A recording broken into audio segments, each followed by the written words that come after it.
सबसे पहले आप एक कागज और पेन ले लें जिस पर इन सामग्रियों को नोट कर लेना है।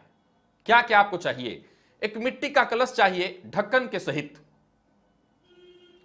और अब आपको कुछ सामग्री चाहिए। चावल चाहिए 1 मुट्ठी, उस कलश में डालिए। इसके बाद पीला सरसों 1 मुट्ठी कलश में डालिए।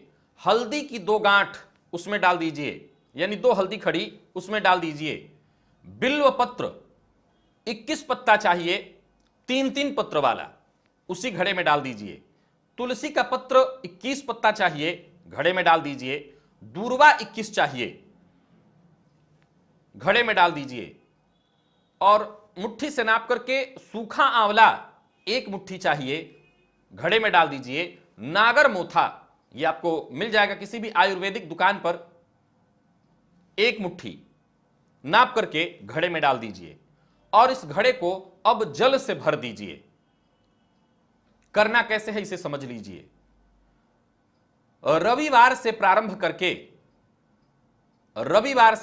करके अगले 40 दिन तक उसी घड़े के जल से, अपने नहाने के जल में एक छोटे से ग्लास से या एक कटोरी से आपको जल निकालना है और वो जल अपने नहाने के जल में मिला लेना है। जैसे रात्रि में आपने इन सारी चीजों को एक में करके डाल दिया, शनिवार के दिन घड़े में आपने इन सभी चीजों को एक जगह करके डाल दिया। रविवार से आपको प्रारंभ करना है।